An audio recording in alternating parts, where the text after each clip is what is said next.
Well, boss, the way I got in trouble, the first time, the police just come in to running me every which way, every way I told him. And 1, 2 times they arrested me, and I told them I hadn't done nothing. They said, well, arrest you in advance, you're going to do something. Assalamu alaikum warahmatullah. In prison, we never knew how much time they were going to give us in the yard for exercising. So sometimes they give us 10 minutes, sometimes 5 minutes, sometimes 20 minutes, if you're lucky, maybe an hour. So it was important to try to maximize the time as much as possible. I would always go out with a list of exercises that I wanted to do and try to get them all done in whatever time they gave us. So I would have a 5-minute cycle where I had 5 different exercises, 10 reps each, and try to do just repeat that. So I would, if I complete the 5 exercises, 10 reps each, then I'll just keep repeating it for 5 minutes. When the 5 minutes was over, I would start a different cycle of 5 different exercises with 10 reps each over the course of 5 minutes, and just keep doing it until the 5 minutes was over, usually resting for a minute or 2 minutes in between. And in prison, I didn't have weights or any equipment or anything like that, so everything was body weight, and that's sufficient. That really is sufficient. And when you have been completely deprived of having any equipment or weights or anything like that, that's when you really realize and understand and learn that you don't need gyms, actually, to work out and to get fit and to build muscle and to build strength and conditioning and so on. You don't need it. So here's an example of one of the types of workouts that I would have done back in the yard.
Now, as you all know from my previous videos, I usually exercise barefoot, but last night I thought I'd try it with my boots on, and you can see I'm really struggling to actually get my feet off the ground here.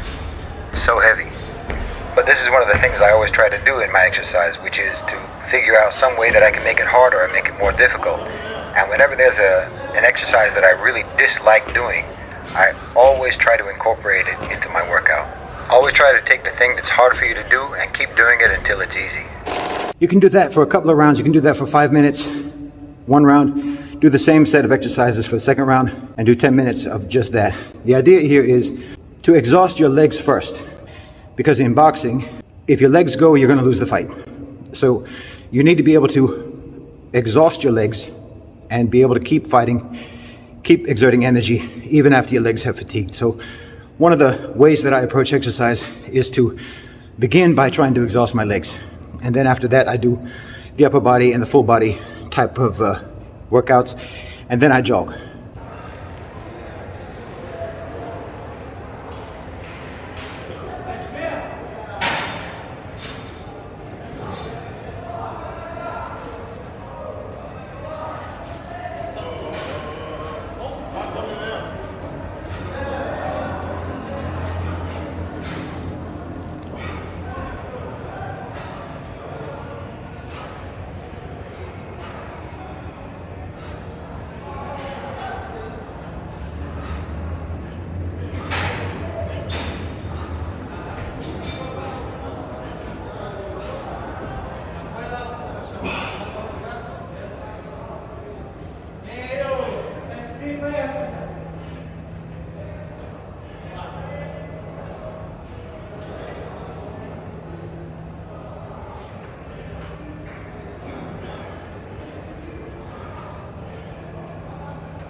So as I said, I didn't have any weights.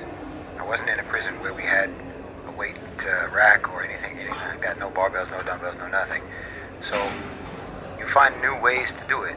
And one of the ways is with isometric training, where we would just take a towel and basically you hold it in front of you and try and pull it apart, and then just change your hand position and try and pull it apart in that position, in front of your chest, over your head, behind your back.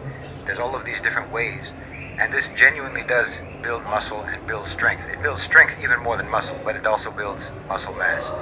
You have to be creative, and it just proves that actually you really don't need a gym in order to get yourself fit, fighting fit, fit for conflict, and in a top state of fitness.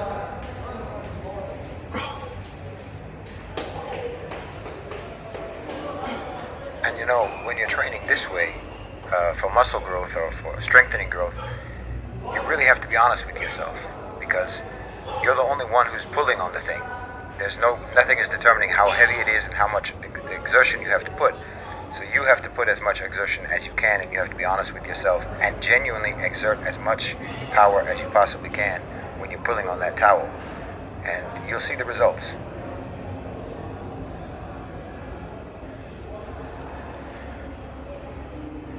And when you're training like this, you really build strength of will and commitment to your fitness and to your strength, because again, it all comes down to you and your honesty about how hard you're going to try to do this.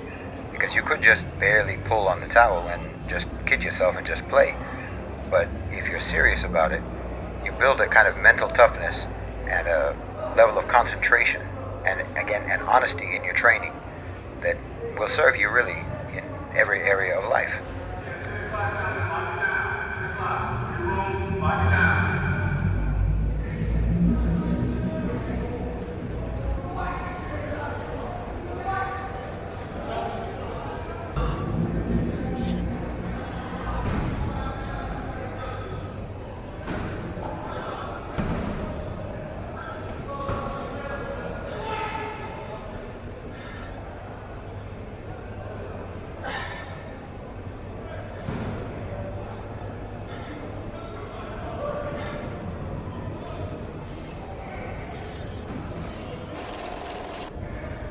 And then you have to get creative about what other types of exercises you can do, so you just use whatever's around. Like here, I'm just jumping over the wall and then jumping back over the wall.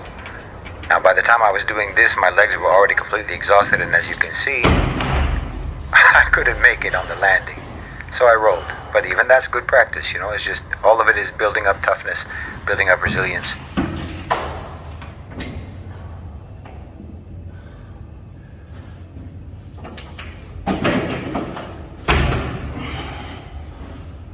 So really, even if you've just got 4 walls and a roof, there's no reason why you can't make yourself strong, you can't get yourself fit. You can just find different ways to use whatever's around you to improve your fitness. Jazakumullahu khairan wa assalamu alaikum.